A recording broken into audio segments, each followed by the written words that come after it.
Assalamualaikum, saya Nur Farzana binti Bakri akan mewakili ahli grup The Wise People untuk refleksi kuliah minggu kelima, iaitu mengenai Meet the Generation. Seperti yang telah kita semua pelajari pada minggu keempat, di mana kita telah pun mengetahui mengenai Bloom Taxonomy. Jadi kita boleh applykan Bloom Taxonomy ni untuk kita punya sebagai seorang guru untuk buat learning objektif dengan menggunakan model ABCD dan E. Okey, apa ABCDE sebenarnya? Okey, A adalah audience. Audience ini adalah kita punya pelajar. Kita perlu kenal pelajar kita. Kemudian adalah B, behavior. Kita perlu tahu sikap pelajar kita.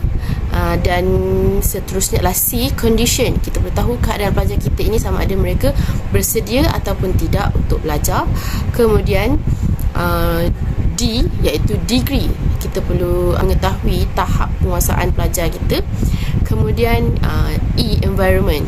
Sama ada persekitaran mereka kondisif untuk belajar atau tidak, sama ada di rumah ataupun di sekolah. Untuk memastikan learning objektif tercapai, seorang guru perlu mengetahui mengenai 4C. So, apa 4C ini sebenarnya? C yang pertama adalah communication. Komunikasi antara guru dan pelajar untuk memastikan kefahaman pelajar. Kemudian collaboration, iaitu kolaborasi antara guru dan pelajar. Ini juga melibatkan komunikasi. Kemudian critical thinking dan creativity. So, guru perlu memiliki creativity untuk menarik minat pelajar, belajar suatu subjek yang diajar, bagi memastikan learning objektif tercapai. Sebelum kita mengetahui lebih lanjut mengenai generasi Z, so kita perlu kenal dulu generasi-generasi terdahulu. So, kita bermula dengan generasi traditionalist. Traditionalist ni adalah mereka yang lahir sekitar 1925 sehingga 1945. Terdapat beberapa pendapat mengenai permulaan generasi ini, tapi secara puratanya ia bermula dalam tempoh tersebut. Okay, mereka ini lahir dalam zaman peperangan, zaman dalam krisis ekonomi global. Jadi mereka lebih bersifat konservatif dan memegang prinsip lelaki bekerja dan perempuan harus berada di rumah menjaga anak. Dan mereka ini sangat patriotik.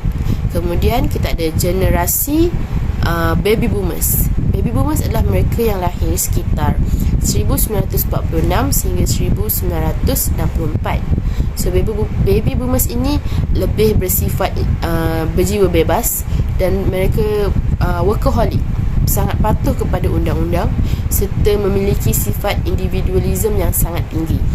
Kemudian kita pergi ke generasi X. Generasi X adalah mereka yang lahir sekitar 1965 hingga 1980.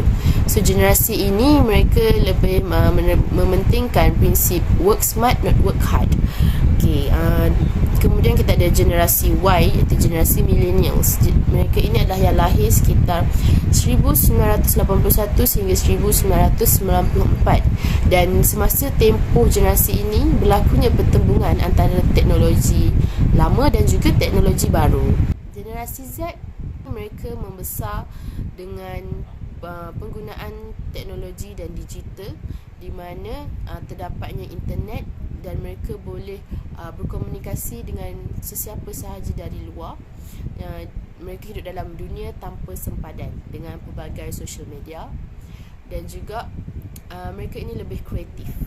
Okay, secara keseluruhannya, apa yang saya dapat simpulkan di sini adalah seorang bakal guru perlu tahu dan kenal generasi yang bakal dihadapinya dan pelajar yang bakal dihadapinya di sekolah.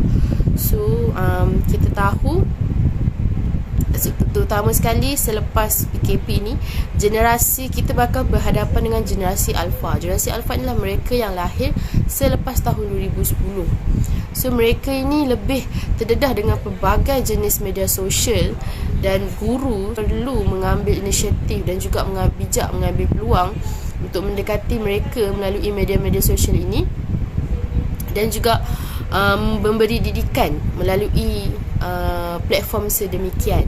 Dan juga guru boleh gunakan teknologi-teknologi yang ada untuk lebih beri kesedaran kepada pelajar mengenai kepentingan pendidikan kerana generasi terkini mereka menganggap tanpa pendidikan juga mereka boleh berjaya. So jadi seorang guru perlu memikirkan inisiatif dan bijak untuk mencari peluang untuk memberi kesedaran kepada mereka.